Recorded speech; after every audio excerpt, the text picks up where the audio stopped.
Ang kwento ni Tomby. Ang kwentong ito ay hango sa totoong buhay. Mula ito kay Leroy. Taong 1987. Probinsya ng Laguna. Mang Rico naman, pang-5 araw mo nang hindi nagbibigay sa amin ah. Baka malaman ni Busto. Nako, pare-pareho tayong malalagot. Alam mo naman, sobrang hirap ng buhay, iho. Walang masyadong namimili. Mahina ang bentahan ng isda ngayon. Baka naman pwede kaming makiusap muna. Pag bumalik na sa dati ang bentahan, pangako, babawi na lang kami. Naku, 5 araw na po kasi. Kilala mo naman si Amo, di ba? Hayaan mo na, Mulag. Ako na ang bahala kay Boss Ernesto. Sige na, Mang Rico. Bumalik na po kayo sa pagtitinda. Yan ka na naman, Leroy. Umiral na naman yung pagiging santo mo. Mamaya niyan, malaman na ni Boss yung ginagawa mo. Wala akong pakialam, Mulag. Una sa lahat, hindi naman sa kanila ang perang kinukolekta sa mga tindero dito.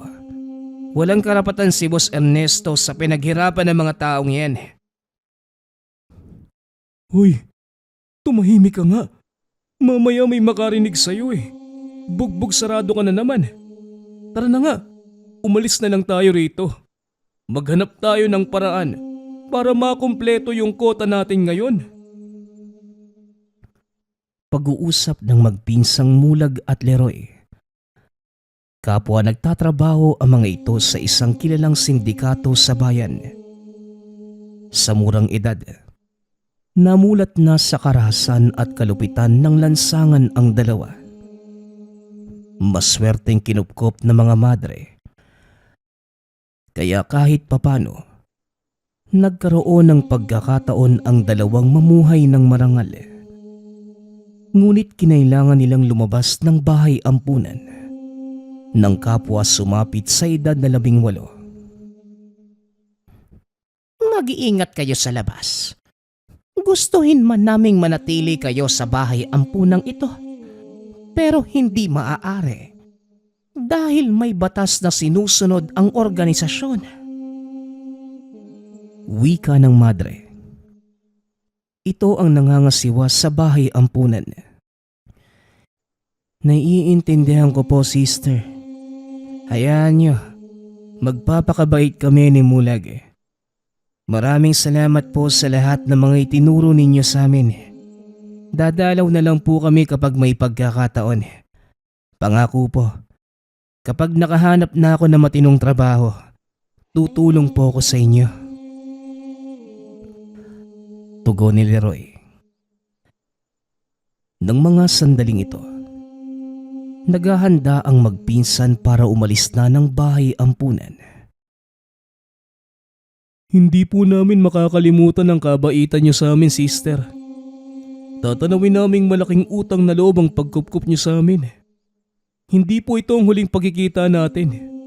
Kagaya ng sinabi ni Leroy, babalik po kami dito pag nakahanap na ng matinong trabaho.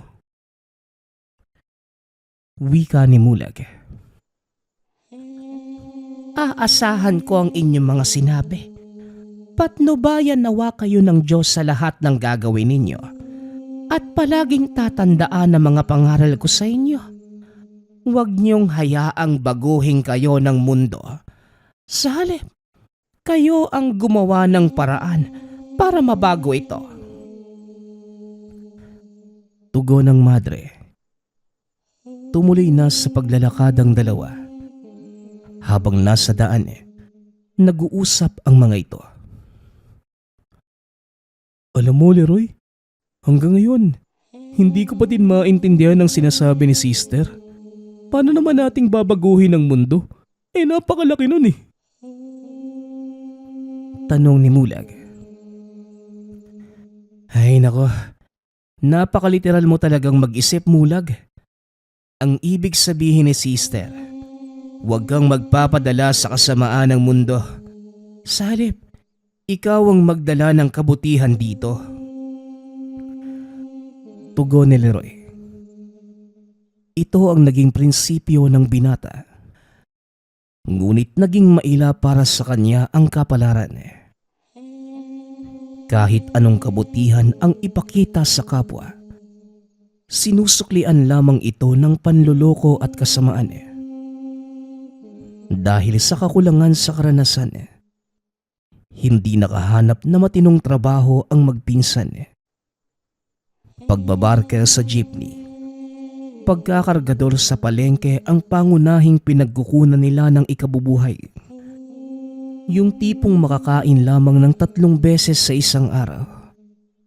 Ayos na para sa kanila. Natuto ding makibagay ang dalawa sa buhay lansangan. Hanggang sa dumating ang puntong wala na silang pagpipilian, kundi ang kumapit sa patalim.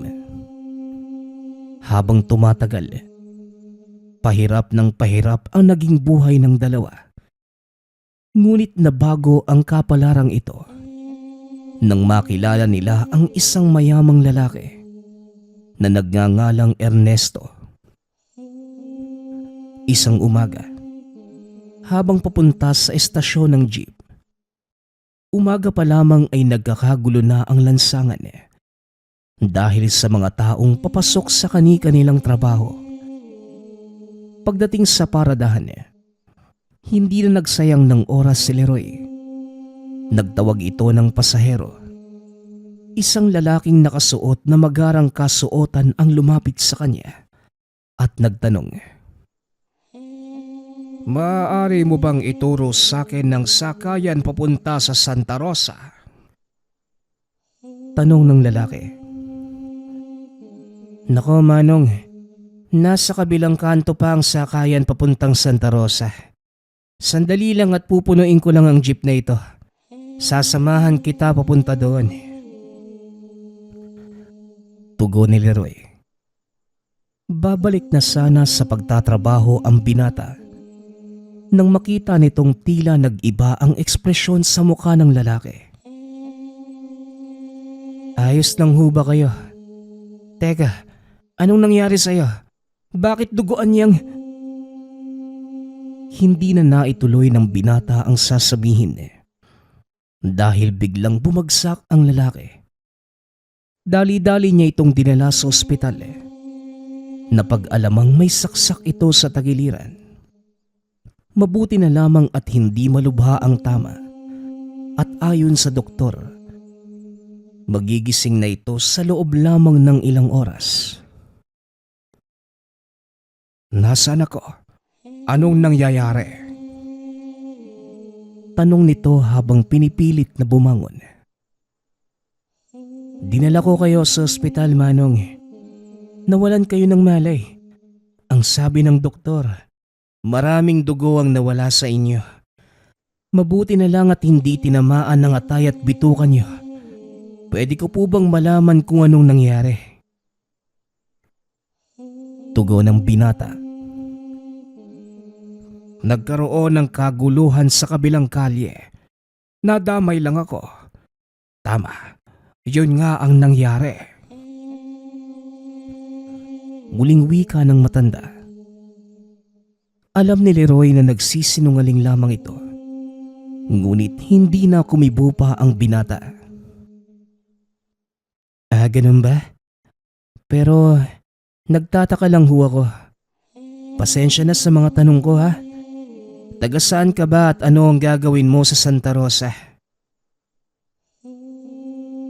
Doon ako nakatira, iho. Alam mo, utang na loob ko sa iyo ang buhay ko eh. Sana hayaan mong makaganti man lamang ako sa kahit maliit na paraan. Maaari ko bang malaman, bukod sa pagbabarker mo, ano pa ang pinagkakakitaan mo? Muling wika ni Ernesto. Dito na napaghalataan ng binatang may itinatago ito tungkol sa pagkatao. Wala na po. Yun lang ang pinagkukunan ko ng makakain sa araw-araw. Sa prangkang salita, Naantala niyo ho ang paghahanap buhay ko dahil sa nangyari. Siguro may mga tao ka namang pwedeng tawagan. Babalik na po ako sa paradahan. ₱5 pa lamang ang kinikita ko ngayong araw eh. Wika ni Leroy. Pasensya na kung nakaabala ko ha. Pero walang nakakaalam sa mga kamag-anak ko nitong nangyari sa akin eh. Ako nang bahala sa buong araw mong kikitain. At dadagdagan ko pa.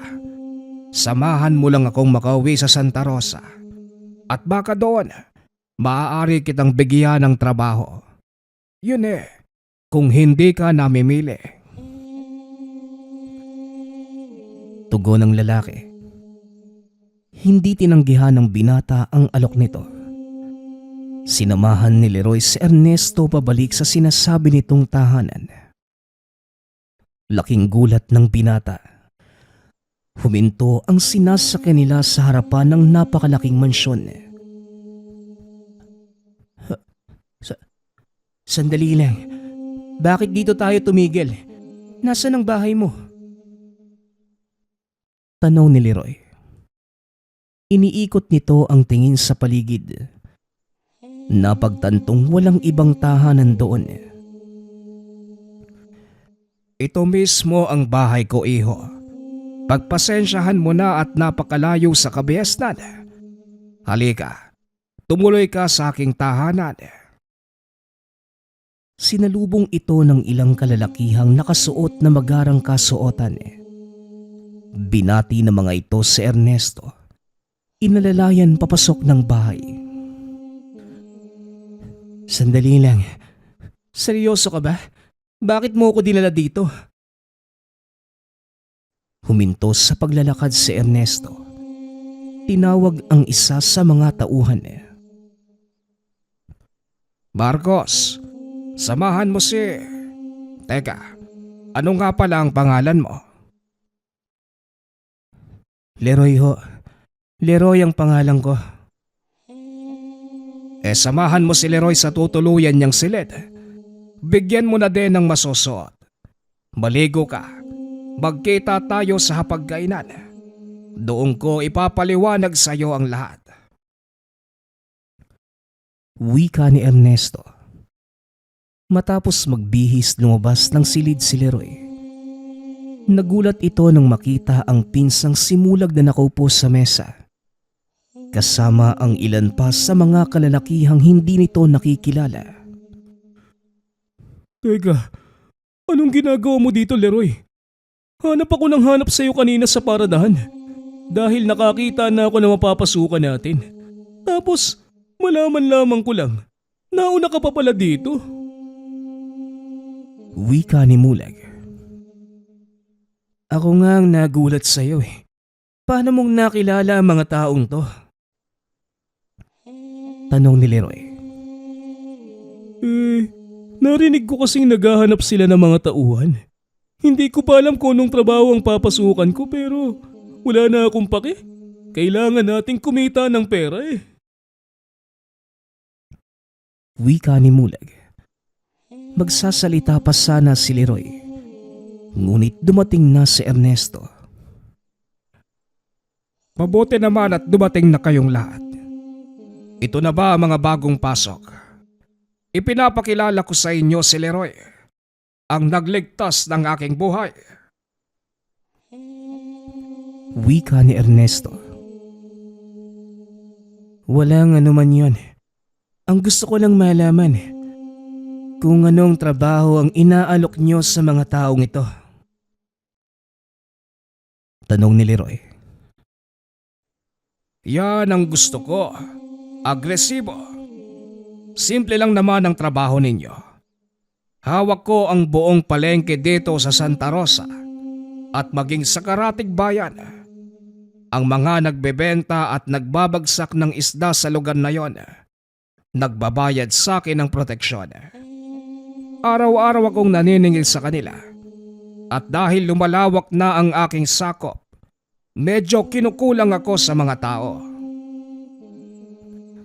Pagpapaliwanag ni Ernesto. Kung ganun, Sindikato pala kayong lahat.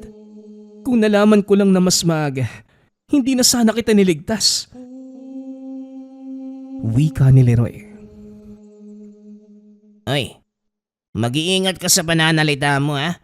Hindi mo ba alam kung sinong kausap mo, bata?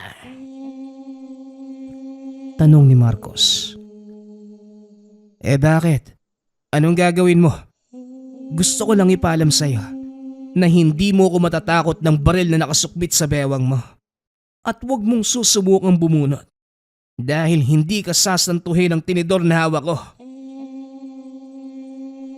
Tugon ni Leroy. Pakiusap, Leroy. Maupo ka muna. Hindi ito ang oras para magbangayan kayo. Marcos, itabi mo ang baril mo. Pasensya na po, Senyor Ernesto. Gusto ko lang sanang ilagay sa tamang kalagayan ng batang ito. Ako nang bahala sa kanila. Para kang bago ng bago eh. Ganito ka din naman nung unang dating mo sa mansyon ko. Wika ni Ernesto. Napangiti na lamang si Marcos. Tuluyang lumabas ng silid. Naiwan si Leroy at Mulag kasama si Ernesto. Paano mong nakilala ang pinsan ko? Huwag mong sabihin nagkataon lang ang pagkikita namin dito. Tanong ng binata. Maniwala ka man o hindi. Ganon nga ang nangyari. Hindi ko alam kung sino ang nakukuha ng aking mga tauhan. Sa kabilang banda, hindi ba maganda ito? Dahil magkasama kayo ng pinsan mo sa trabaho. Tugon ni Ernesto. Hindi na nagsalita pa ang binata. Sa isip nito, wala na din naman silang mahanap na matinong trabaho. Kaya minabuti na lamang ng mga itong tanggapin ang alok ni Ernesto. Dito na nagsimulang makilala si Leroy. Kinatatakutan ang binata sa palaisdaan, maging sa ibang bahagi ng bayan. Sa kabila ng pinapakitang panglabas na ugali, may kakaibang kabaitan si Leroy. Bagay na labis na hinahangaan sa kanya ni Ernesto. Hindi na nagbago ang tingin ng binata sa amo. Itinuring niya itong masamang tao. Ngunit lingid sa kalaman ng binata na may isa pang katauhang itinatago ang amo. Maagang nagising si Leroy. Minabuti nitong magkape muna bago pumunta sa bayan. Buwabas sa bakuran ang binata. Nakita nito ang isang matandang nag-aasikaso ng mga tanim ng bonsai sa hardin. Napakaganda talaga ng mga halamang ito. Pero ang ipinagtataka ko ay kung bakit pilit binabaluktot ng mga tao ang sanga nito. Maganda na ang isang puno sa natural nitong paraan. Hindi na kailangang talian. Baluktutin o putulin pa ang mga sanga. Wika ng matanda. Magandang umaga po sa inyo, Manong. Mawalang galang na po. Sino ba ang kausap niyo? Tanong ni Leroy. Di kung sinong nakikinig. May nakikita ka pa bang ibang tao dito, iho? Napataas ang kilay ni Leroy dahil may pagkapiloso po ang matanda. Kayo po ba ang hardinero ni Ernesto? Tanong ng binata. May iba ka pa bang nakikitang nag-aalaga ng mga halaman dito? Ano ba yung mga tanungan mo? Para ka namang hindi nag-iisip bago magsalita. Tugon ng matanda. Aba, lokong to Pinagmukha pa akong... Ay nako, masisira lang ang araw ko dito. Makaalis na nga lang. Wika ng binata sa sarili. Ngunit napahinto ito nang muling magsalita ang matanda. Bata, gusto mo ba ang ginagawa mo? Nagulat si Leroy sa tanong na matanda. Alin ho, Manong? Itong trabaho ko? May pagpipilian po ba ako? Tugon ni Leroy. Bakit ako ang tatanungin mo? Kung may pagpipilian ka pa, nasa iyo pa rin ang pagpapasya, bata. Wika ng matanda. Napaisip si Leroy sa sinasabi nito. Para sa mga kagaya ko, wala na siguro, Manong. Kaya pipilitin ko na lang ang maging masaya sa kung anong meron ako ngayon. Sabi nga sa akin ng isang malapit na kaibigan, huwag kong hayaang baguhin ako ng mundo. Sa halip, ako ang magdadala ng pagbabago dito. Wika ng binata. Napangiti ang matanda. Nilapag ang hawak na gunting.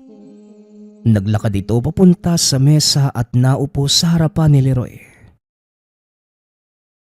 Napakagandang kasabihan. Pues, kung gusto mong magdala ng pagbabago sa mundong ito, simulan mo sa iyong sarili. Heto, tanggapin mo. Bilang pagsalubong, maligayang pagdating sa mansyon ni Senyor Ernesto. Wika ng matanda habang inilalabas ang isang medalyon. May medalyon na po ako, Manong. Pero napakaganda po nito. Kaya hindi ko to tatanggihan. Tugon ng binata. Suotin mo nga at titignan ko kung babagay sa'yo. Isinuot ni Leroy ang medalyon.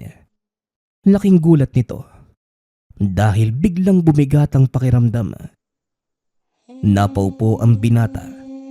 Unti-unting nararamdamang tila may kung anong lumilikop sa kanyang katawan. Isa kang mabuting tao, Leroy. Hindi ako nanghihinayang nang dalhin kita sa pamamahay ko. Alam kong may magagawa kang kabutihan sa kapwa mo. Wika ng matanda. Ito ang huling katagang narinig ni Leroy mula rito. Bago tuluyang mawala ng malay, nagising na lamang itong niyuyugyug ni Mulag.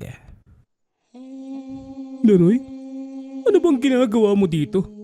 Bakit ka natutulog sa mismong bakuran ng mansyon? Pag nakita ka ni Senyor Ernesto, naku, yari ka talaga.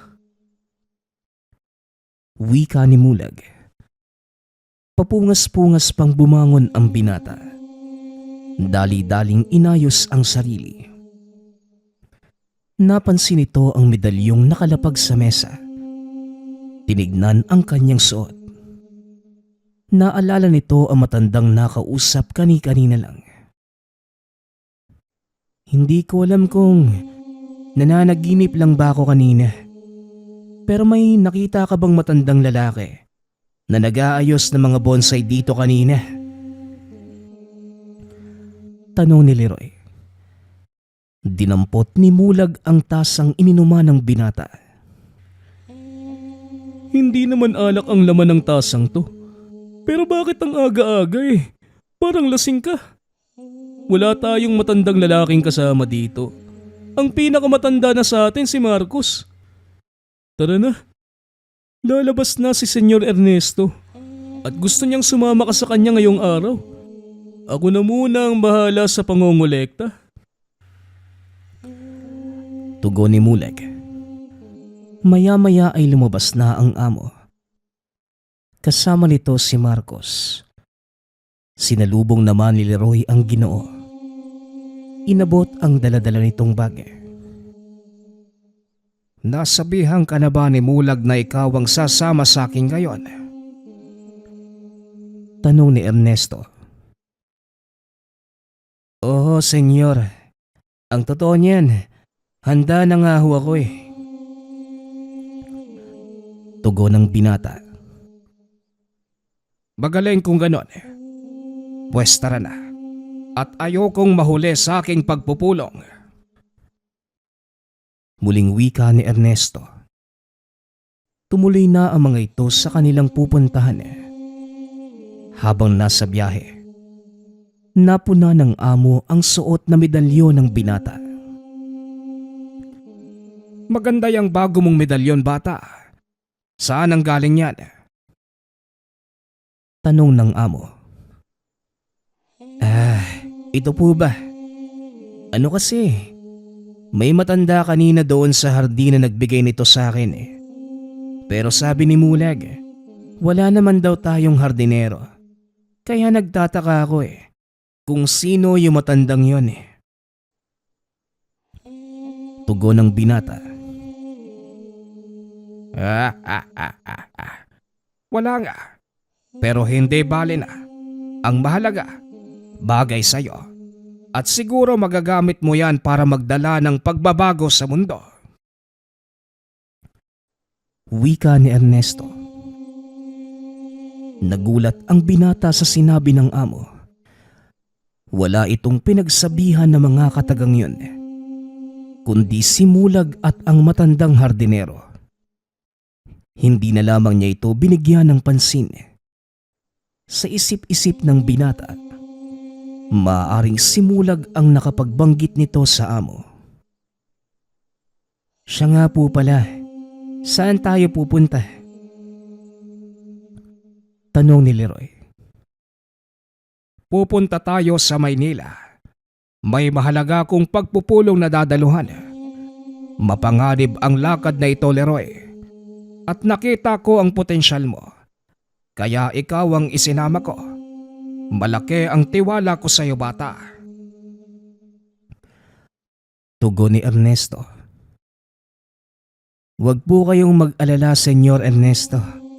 Ako pong bahala sa inyo.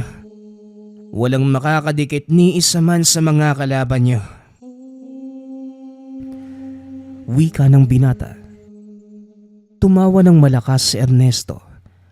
Tinapik sa balikat si Leroy. Inabot ng 3 oras ang biyahe mula Laguna hanggang Maynila. Huminto ang sasakyan nila Ernesto sa harapan ng isang malaking gusali. Sumunod ka sa akin, Leroy. Huwag kang mag-alala. Mga kaibigan ko ang nasa loob ng gusaling ito. Hindi nila tayo gagalawin. Wika ng amo.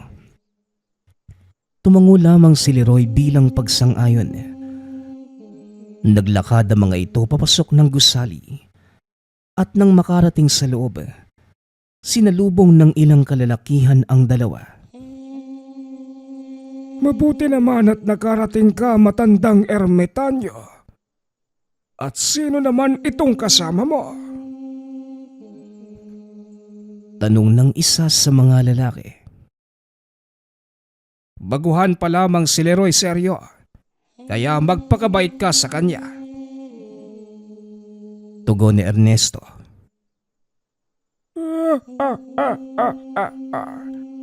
Alam mo naman ang patakaran natin sa samahang ito, Senyor Ernesto.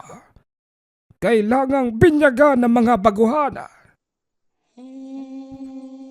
Wika ng lalaking nagngangalang seryo. Nako, huwag ka nang mag-abala pa. Subok ko na ang kakayanan ng batang yan. Kaya sinisiguro ko sa iyo, pagsisisihan mo lang ang pagbibigay sa kanya ng pagsubok. Bueno, tara na at siguradong nag-aantay na ang iba nating kasamahan. Tugon ni Ernesto. Nakatingin ng nakakaloko si Seryo sa binata. Tinaasan lamang ito ng kilay ni Leroy. Habang naglalakad, hindi maiwasan ng binatang mamangha sa lugar. Papunta sila sa pinakailalim ng gusali. Ramdam ni Leroy ang kakaibang presensya. Noong una, Inakala nitong dahil lamang sa lokasyon ng nararamdaman niya. Ngunit kalaunan, napagtanto ng binatang tila may kakaiba sa mga taong kaharap. Mistiso ang mga ito. Nakasuot na magarang kasuotan. Ang ilan ay nagsasalita pa sa wikang Espanyol. Nakatayo lamang ang binata sa isang sulok habang pinagmamasdan ang among nakikipag-usap sa mga naroroon. Maya-maya pa, naupo ang mga ito sa mahabang mesa at ang nasa pinakadulo ay si Ernesto. Sinimula ng mga ito ang pagpupulong. Wala namang kakaibang kaganapan. Tungkol sa kalakaran ng negosyo ni Ernesto ang kanilang pinag-uusapan. Halos 2 oras, nag-uusap-usap pa rin ang mga ito. Nangangalay na ang binti ng binata, kaya naisip nitong mag-unat-unat. Napalingon si Leroy sa dingding. Doon ay nakita niya ang ilang larawang iginuhit ng kung sino. Base sa mga nakikita, alam ni Leroy na mahalagang tao ang mga ito. Hindi pamilyar sa kanya ang mga pangalang nakasulat. Ngunit laking gulat ng binata nang makita ang muka ng matandang hardinero. Hindi kumibo ang binata dahil nasa kalagitnaan ng pagpupulong ang kanyang amo. Inantay nitong matapos ang pag-uusap. Saka pa lamang ito nagsalita. Pasensya na po, Senyor Ernesto. Pero may tanong lamang po ako. Ano po ang ginagawa ng litrato ng hardinero natin sa dingding ng silid na ito? Tanong ni Leroy. Narinig naman ni Sergio ang tanong ng binata. Kaya naman nilapitan niya ito at hinatak sa kwelyo ng damit. Yan ang hirap sa inyong mga tao. Masyado kayong arogante. Paano mong naaatim na tawaging hardinero ang sarili mong Panginoon? Lapastangan kang tagalupa. Wika ni Sergio. Hindi naman umawat si Ernesto. Sa halip ay umatras ito. Hinayaan si Leroy sa susunod niyang gagawin. Hinawakan ng binata ang kamay ni Sergio at sinabing, "Ang lakas ng loob mong kwelyuhan ako. Sino ka ba sa palagay mo?" Tanong ni Leroy. Nanlaki ang mga mata ni Sergio nang maramdaman ang kakaibang lakas ng binata. Unti-unti nitong nabibitawan ang kwelyo ni Leroy hanggang sa tuluyan na itong mapaluhod. Dahil pinipilipit ng binata ang kamay nito. Sa pagkakataong yun, nagsalita na si Ernesto. Hindi ba gusto mong subukan ang aking bagong alalay? Ngayon na ang pagkakataon mo, Sergio. At ikaw naman, Leroy, huwag kang magpapapigil. Kahit mapatay mo siya, wala kang dapat alalahanin. Wika ni Ernesto. Umatras ng bahagya si Leroy. Nagunat ng katawan. Tignan natin kung hanggang saan ang yabang ng taong to. Kanina mo pa ako pinipikon eh. Wika ni Leroy. Hindi ko alam kung saan ka kumukuha ng lakas ng loob para sabihin sa akin ng mga katagang yan. Sa hula ko, wala kang kaide-ideya kung ano ang pinasok mo, bata. Tugon ni Leroy. Puro ka salita. Bakit hindi mo na lang ipakita ang mga sinasabi mo? Muling wika ng binata. Sinugod nito si Sergio. Laking gulat ng lahat. Dahil nagawang pabagsakin ni Leroy ang malaking lalaki sa pamamagitan ng isang suntok. Dahan-dahang tumayo si Sergio at kinapa ang kanyang bibig. Sa loob ng mahabang panahon, ngayon lang ulit ako nakaramdam ng ganito kalakas na suntok. Mukhang hindi nga nagkamali ng pagpili sa'yo ang matandang ermitanyo. Wika ni Seryo.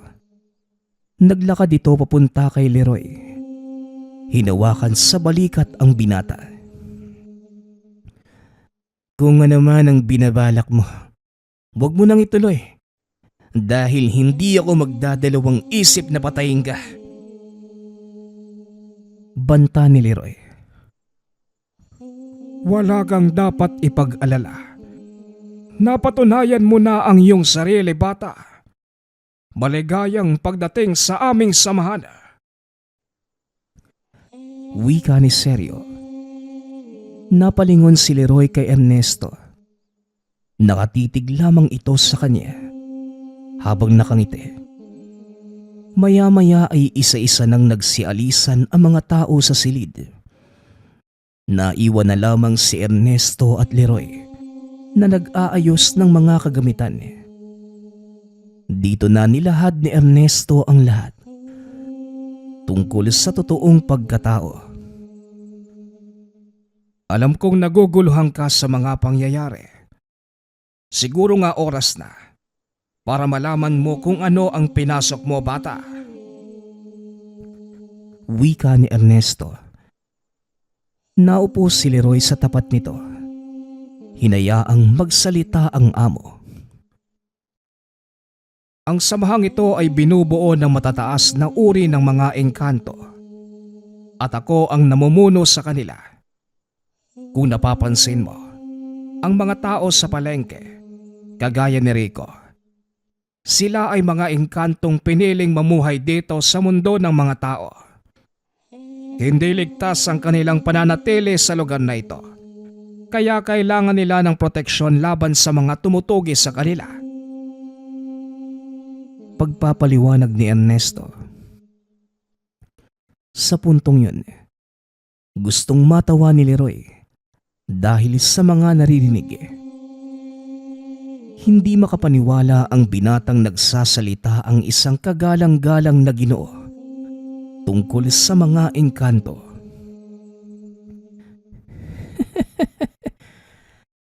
Alam mo, Senyor Ernesto, hindi talaga ako naniniwala sa mga engkanto eh. Pero sa naririnig ko sa iyo ngayon, parang hindi ko na alam kung alin ang totoo at alin ba ang hindi. Wika ni Leroy. Nauunawaan ko. Kaya makinig kang mabuti sa ikukwento ko sa iyo. Tugon ni Ernesto. Muling itinuloy na matanda ang kanyang salaysay. Ayon dito, matagal na panahon na ang nakalilipas nang magsimulang pumunta ang mga engkanto sa mundo ng mga tao. Nagustuhan nila ang kapaligiran dahil na din sa higit na kakaiba ang mundong ginagalawa ng mga tao kesa sa mundong ginagalawa nila. Ang ilan ay piniling manatili sa mundong ibabaw. Ngunit sa kasamaang palad, nanganib ang buhay nila dahil sa mga manggagamot at antingerong pilit silang pinababalik sa kanilang mundo.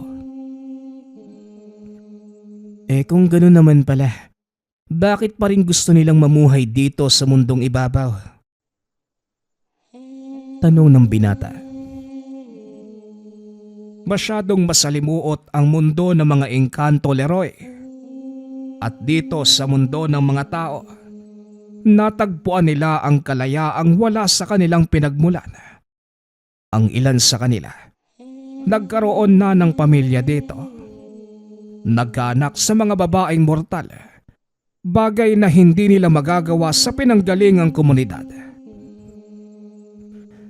Tugon ni Ernesto. Ikaw, paano ka namang napasok sa ganitong... Ewan, kung matatawag mo ba itong propesyon? Magandang tanong. Tinanggal nito ang balabal. Nanlaki ang mga mata ni Leroy. nang makita ang matandang hardinero. Alam kong nagulat ka. Pero kumalma ka lang dyan. Maupo ka at hayaan mong ikwento ko sa'yo ang lahat. Ang katauhan ni Ernesto ay balat kayo ko lamang. Wika ni Mang Tino. Ibig sabihin, engkanto ka din kagaya nila. Tanong ng binata.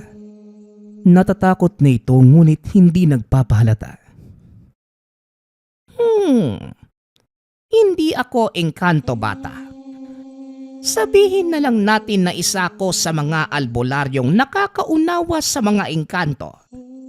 Sinikap kong marating ang antas ng pagiging ermitanyo upang mabigyan sila ng sapat na proteksyon habang nandito sila sa mundo natin. At yon ang kanilang binabayaran sa samahang ito. At itong medalyong binigay mo kanina, may kinalaman ba to sa biglang paglakas ng katawan ko? Ang medalyong infinito. Oo. Sabihin na natin ganun nga. Ipinagkaloob ko sa'yo ang gamit na yan. Dahil alam kong malaki ang magiging papel mo sa samahang ito, Leroy. Hindi ko alam ang iisipin sa totoo lang, Manong eh. Pero nandito na din ako. Kaya siguro, pangangatawanan ko na lang. Wika ni Leroy. Ito ang naging simula ng pagbabago sa pananaw ng binata sa buhay. Unti-unti nitong nauunawaan ang lahat ng sinasabi ni Mang Tino. Nakiusap din ang matandang wag ipagsabi ang lihim kahit kanino. Itinago ni Leroy ang lihim ng matanda. At dahil alam na ng binata ang totoong pagkatao ni Ernesto, palagi itong nahaharap sa panganib, nasasangkot sa mga basag ulo, at kung minsan, hindi maiwasang makabangga ng binata ang ilang malalakas na manggagamot. Isang hapon, kakagaling lamang nito sa pangungulekta nang harangin siya ng isang lalaki. Pilit umiiwas si Leroy, ngunit sinasadya ng lalaking yon na banggain siya. Ano bang problema, pare? Wala ka bang magawa sa buhay mo? Tanong ni Leroy. Malaki ang problema ko at nakatayo ngayon sa harapan ko. Tugon ng lalaki. Pwede ba? Nagmamadali ako. Kung wala kang magawa sa buhay mo, wag ako ang pagdiskitahan mo. Wika ni Leroy. Palis na sana ang binata nang biglang hawakan ng lalaki ang braso. Ang hindi ko maintindihan kung bakit nyo binibigyan ng proteksyon ng mga engkantong nandito sa mundo. Hindi pa ba malinaw sa inyo na bawal sila sa lugar na ito? Isa ka pala sa mga taong makikitid ang utak. Alam mo, may mga dahilan kami. At kahit anong paliwanag ang gawin ko, hindi mo din ito maiintindihan dahil sarado ang mga isip ninyo. Sarado ang isip. Matanong nga kita, gaano ba kalaki ang tinatanggap mo sa mga engkanto bilang kabayaran? Muling tanong ng lalaki. Dito na nag-init ng tuluyan ang ulo ni Leroy. Hinarap na ito at bahagyang itinulak. Kung wala kang matinong sasabihin, umalis ka sa harapan ko. Kundi magsisisi kang kinausap mo ba ako? Wika ni Leroy. Laking gulat ng binata nang biglang manigas ang katawan. Sinubukan niyang humakbang ngunit tila hindi nakakabit ang mga paa sa katawan. Sinasabi ko na nga ba may tangan ka din kagaya ko.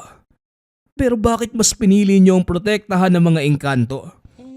Yan ang katanungang naglalaro sa isipan ko Hindi ko malaman kung ano ba talaga ang totoong pakay mo. Muling tanong ng lalaki. Kung ano man ang pakay namin, hindi ko na kailangan pang sabihin sa'yo yon. Wala ka ng pakialam doon. Dahil kahit anong paliwanag ang gawin ko, hindi naman nun mababago ang paniniwala mo. Tugon ni Leroy. Kinalas ng lalaki ang tigalpong binato nito sa kanya at nagpakilala. Ako nga pala si Andoy. Ikaw, anong pangalan mo?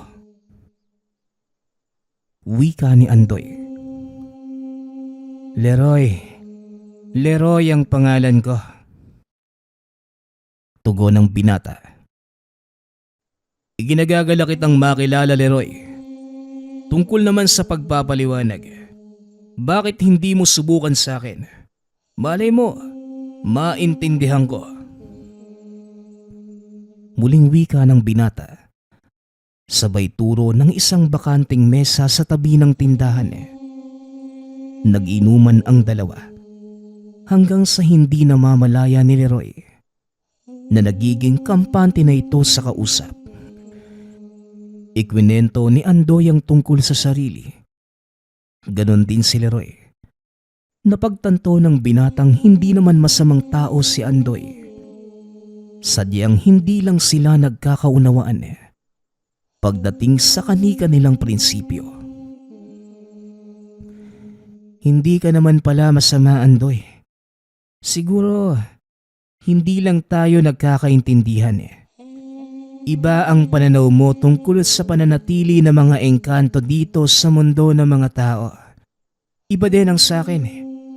Pero kung titignan mabuti, iisa lang ang hangarin natin. At yun ay mapabuti ang kanilang kalagayan. Wika ni Leroy. Tama ka. May mga engkantong hindi maganda ang pakay sa mundong ito. Ang ilan sa kanila, nandudukot na mga tao para gawing alipin sa kanilang mundo. At ang ilan naman, ginagawang konsumo ang mga kagaya natin. Kaya kami nandito. At isa sa mga nasa ilalim ng proteksyon mo ang hinahanap kong engkanto. Pasensya ka na kung kinumpronta kita, kaibigan. Tugon ni Andoy. Nagulat si Leroy dahil wala itong kaalam-alam. Hindi ko alam ang sinasabi mo, Andoy. Maaari mo bang ituro sa akin ang sinasabi mong engkanto? Ako mismo ang puputol ng ulo niya para sa'yo. Wika ni Leroy. Walang problema, kaibigan. Bukas ng umaga, magkita tayo sa likod ng palengke at ituturo ko siya sa'yo. Tugon ni Andoy. Matapos ang masayang inuman ay kapwa nagpaalam na ang mga ito. Ngunit wala pa ding tiwala si Leroy sa bagong kaibigan. Kaya naman sinangguni ng binata ang nangyari sa amo. Sakit nga sa ulo ang mga albularyong yan. Ang hirap nilang paintindihin. Pero kung totoo man ang sinasabi niya, hindi rin ako papayag na may mga lumalabag sa kasunduang ibinigay ko sa kanila. Mabuti pang mag-obserba ka muna sa mga sakop natin, Leroy. Mungkahi ni Ernesto. Kinabukasan, maagang nagpunta sa nasabing lugar si Leroy para katagpuin si Andoy. Dumating naman ito kagaya ng napag-usapan. Ang akala ko, magsasama ka ng ibang albularyo at pagtutulungan niyo ko. Bungad ng binata. Kumikilos akong mag-isa, Leroy. At isa pa, may isang salita ko. Hindi ako traidor kagaya ng iniisip mo. Tara na, ituturo ko sa iyo ang sinasabi kong engkanto. Tugon ni Andoy. Naglakad ang dalawa papasok sa gulayan. Itinuro ni Andoy ang isang lalaki. Si Anton. Tama kang nasa ilalim nga siya ng proteksyon ni Amo.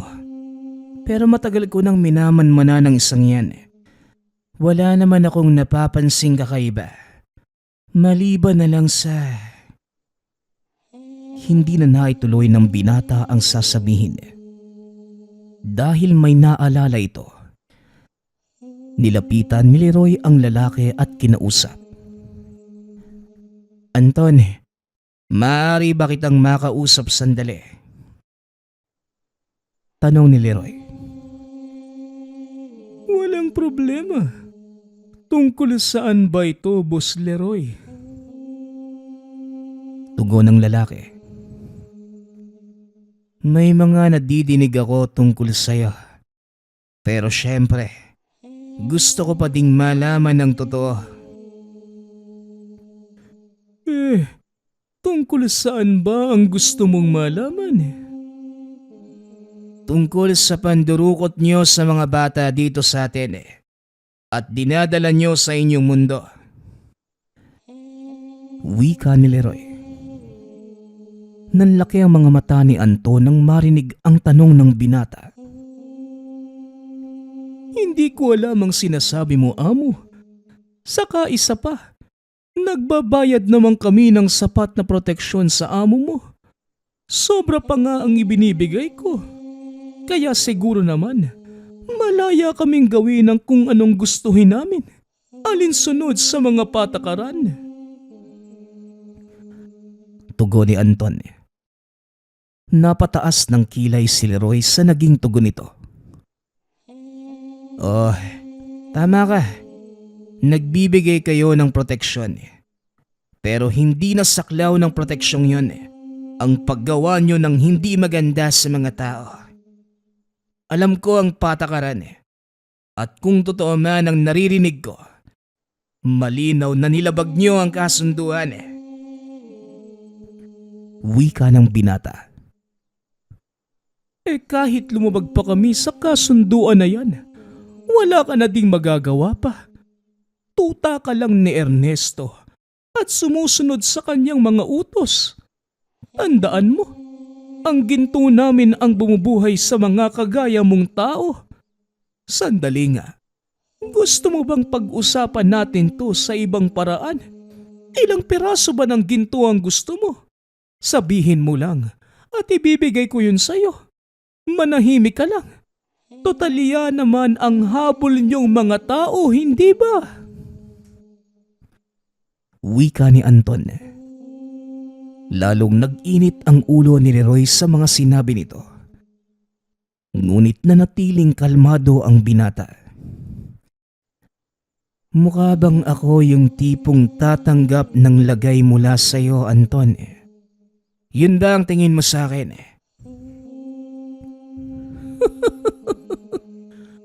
Huwag ka nang magmalinis, Leroy. Bakit? Ano ba ang dahilan mo? Bakit ka nagtatrabaho kay Ernesto? Hindi ba para kumita? Tugon ni Anton. Napakadaming tao sa lugar na yun at hindi maaaring gumawa ng gulo ang binata. Palalampasin kita sa ngayon pero sa oras na mapatunayan kung totoo ang mga narinig ko, humanda ka dahil kakatayin kita at isisilid sa kahong may yelo. Banta ng binata. Matapos ay umalis na ito sa lugar. Ano? Umamin ba?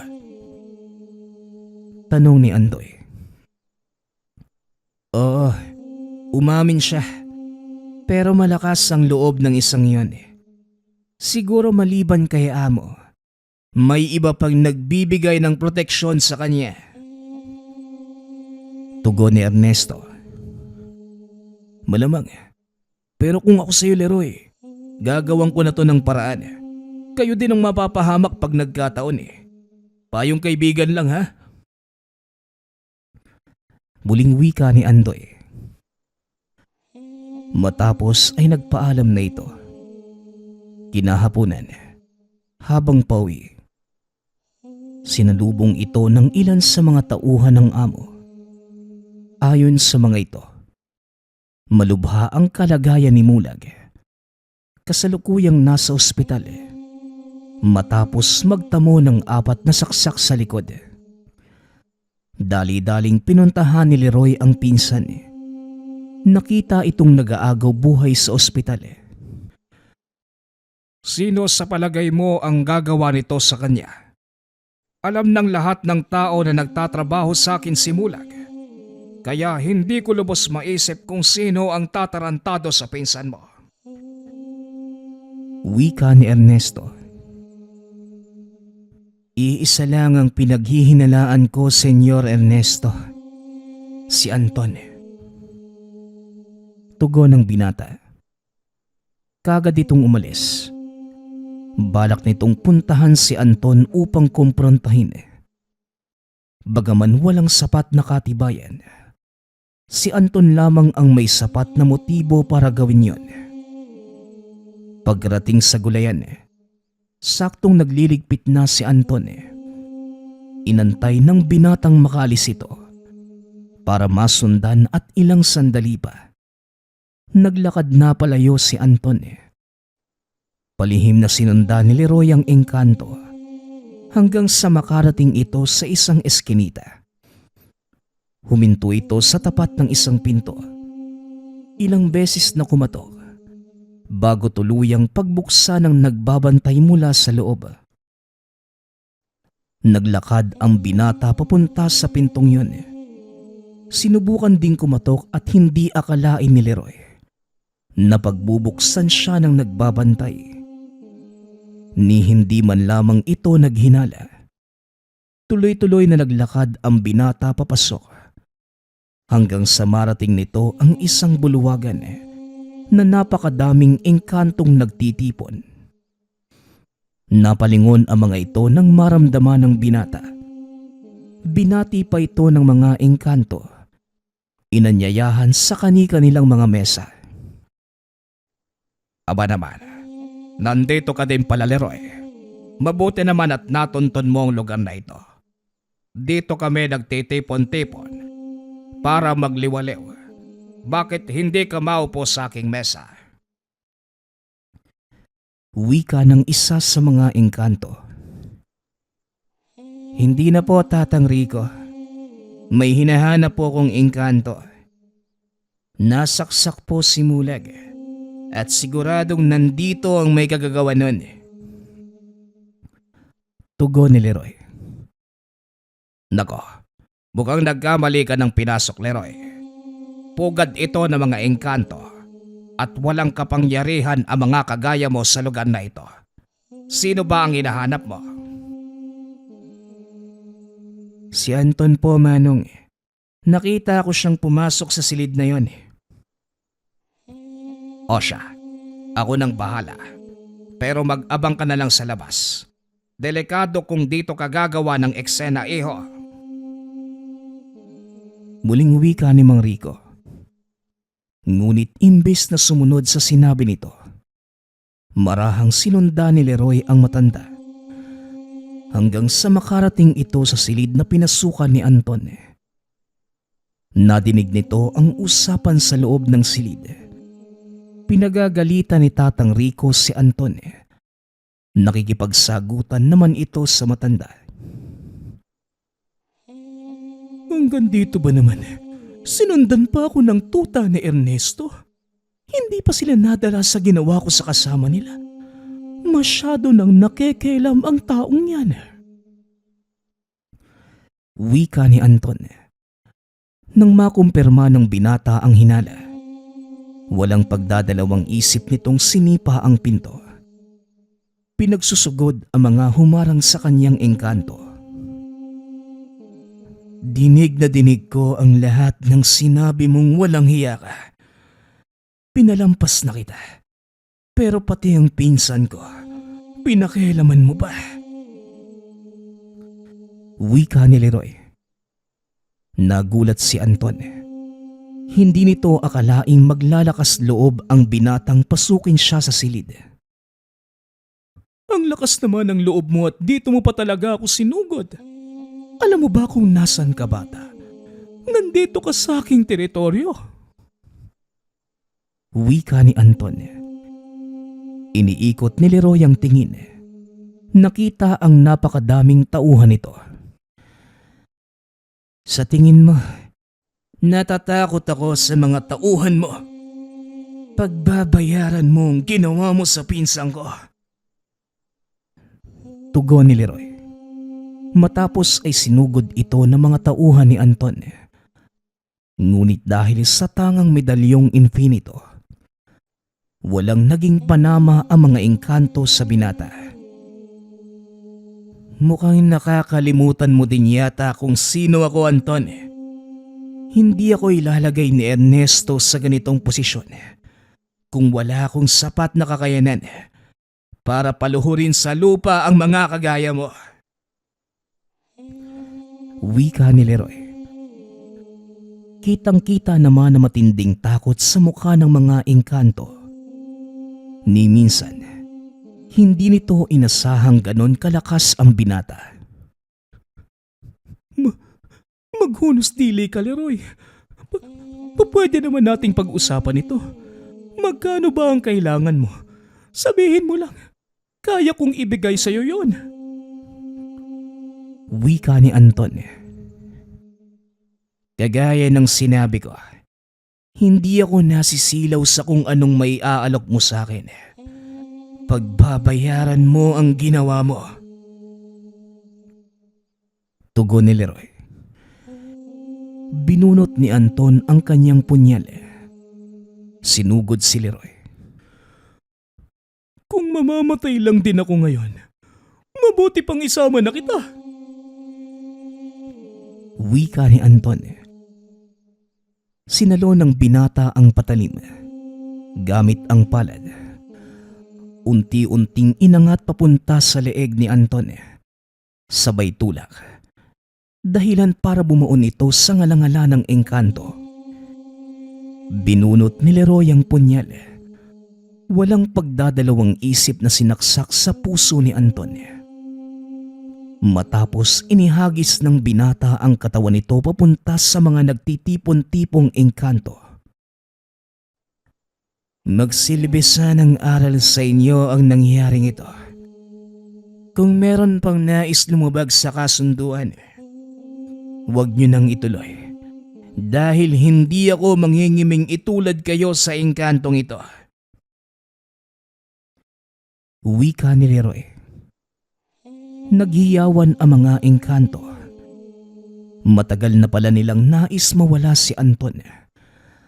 Ang ilan sa mga ito ay sinasabing nabahiran ang kanilang malinis na pangalan dahil sa kagagawa ng kagaya ni Anton. Ipinasiguro naman ni Leroy na hindi niya hahayaang mangyayari pang muli ang ganito. Nakarating kay Ernesto ang nangyari.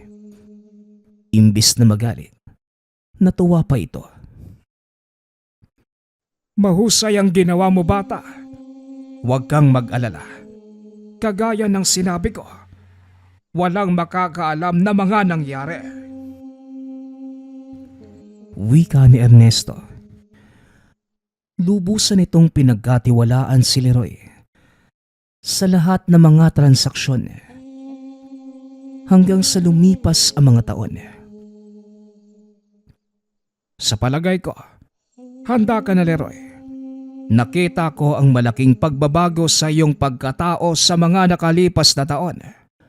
Masasabi kong hindi ako nagkamali. Ngayon unti-unti na akong nililisan ng aking lakas. Gusto ko, ikaw ang magpatuloy ng aking nasimulan.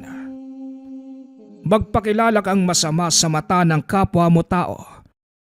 Ngunit gumawa ka ng kabutihan habang hindi sila nakatingin. Ito na ang pagkakataon mo para magdala ng pagbabago sa mundo. Wika ni Ernesto. Nang mga sandaling yon, nakaratay na ang matanda sa higaan. Hindi ito nagpakita sa totoong anyo dahil naroon ang ilan sa kanyang mga tauhang hindi nakakaalam ng totoong pagkatao. Huwag kang magsalita ng ganyan, amo. Alam kong mahaba pa ang mga taong pagsasamahan natin. Kaya kumapit ka lang. Tugon ni Leroy. Hindi, Leroy. Mahina na ang katawan ko. At kagaya ng lahat ng nilikha, kailangan ko ding lisanin ng mundong ito. Ngunit hindi ako aalis nang walang iniiwang legasiya. Ikaw yun, iho. Naway ituloy mo ang aking simulain. Hanggang sa muling pagkikita, Leroy. Muling wika ng matanda. Bago ito tuluyang na maalam, naging malinaw naman sa lahat ng mga tauhan nito ang gustong mangyari ng matanda. Si Leroy ang nagpatuloy ng gawain. Pinangalagaan ng binata ang mga engkantong naninirahan sa mundo ng mga tao, habang pinapanatili ang balanse at kaayusan. Hindi naging madali nung una, ngunit kalaunan ay nakasanayan na din niya ito. Sa tulong ng ilang matataas na engkanto, nagawang panatilihin ng binata ang kaayusan. Sa paglipas ng mga taon, kinilala si Leroy bilang pinakamalupit na sindikato sa lugar. Tinugis pa ito ng kapulisan dahil sa napakadaming asunto mula sa mga taong hindi nauunawaan ang totoong pakay. Gayunpaman, hindi ito naging hadlang para maisakatuparan ng binata ang sinumpaang tungkulin sa nasirang amo. Nagtago si Leroy. Walang sino man ang nakahanap sa totoong kinaroroonan. Bagaman hindi na nagpapakita sa mga engkanto, patuloy pa din ang pananalig nila na hindi sila pinapabayaan ni Leroy. Nagpapasalamat nga pala ako sa lahat ng sumusuporta sa ating channel. Nawa ay patuloy niyong suportahan at pakinggan ang ating mga kwento. Hanggang sa muling pakikinig. Paalam.